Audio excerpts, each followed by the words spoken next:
chapter 26. Now there was a famine in the land, besides the previous famine in Abraham's time, and Isaac went to Abimelek king of the Philistines in Gerar.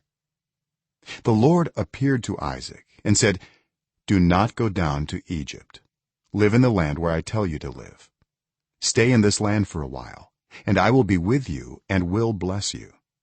For to you and your descendants I will give all these lands and will confirm the oath I swore to your father Abraham. I will make your descendants as numerous as the stars in the sky and will give them all these lands. And through your offspring all nations on earth will be blessed, because Abraham obeyed me and did everything I required of him, keeping my commands, my decrees, and my instructions." So Isaac stayed in Gerar. When the men of that place asked him about his wife, he said, "She is my sister," because he was afraid to say, "She is my wife." He thought, "The men of this place might kill me on account of Rebekah, because she is beautiful." When Isaac had been there a long time, Abimelek king of the Philistines looked down from a window and saw Isaac caressing his wife Rebekah. So Abimelek summoned Isaac and said, "She is really your wife. Why did you say, 'She is my sister'?" Isaac answered him, "Because I thought I might lose my life on account of her." Then Abimelek said, "What is this you have done to us? One of the men might well have slept with your wife, and you would have brought guilt upon us." So Abimelek gave orders to all the people, "Anyone who harms this man or his wife shall surely be put to death." Isaac planted crops in that land, and the same year reaped 100-fold, because the Lord blessed him. The man became rich, and his wealth continued to grow until he became very wealthy. He had so many flocks and herds and servants that the Philistines envied him. So all the wells that his father's servants had dug in the time of his father Abraham, the Philistines stopped up, filling them with earth. Then Abimelek said to Isaac, "Move away from us. You have become too powerful for us." So Isaac moved away from there and encamped in the valley of Gerar, where he settled. Isaac reopened the wells that had been dug in the time of his father Abraham, which the Philistines had stopped up after Abraham died, and he gave them the same names his father had given them. Isaac's servants dug in the valley and discovered a well of fresh water there.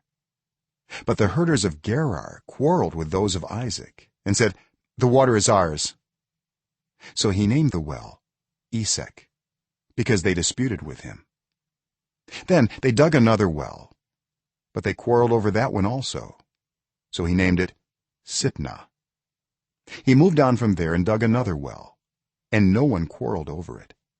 He named it Rehoboth, saying, "Now the Lord has given us room, and we will flourish in the land." From there he went up to Beersheba. That night the Lord appeared to him and said, "I am the God of your father Abraham. Do not be afraid, for I am with you.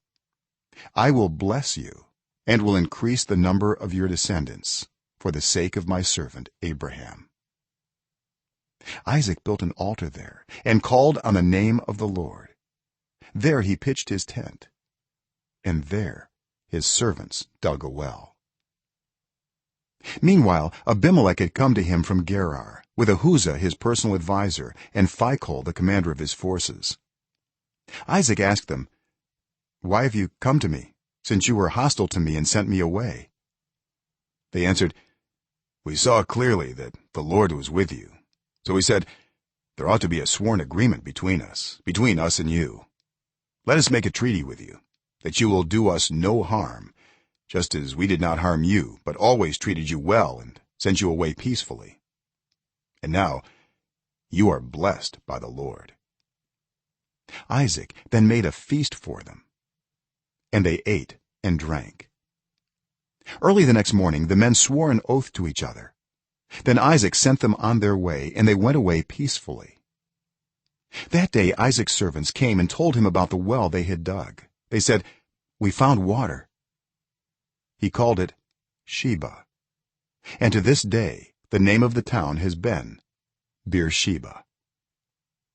When Esau was 40 years old, he married Judith, daughter of Beeri the Hittite, and also Basemath, daughter of Elon the Hittite.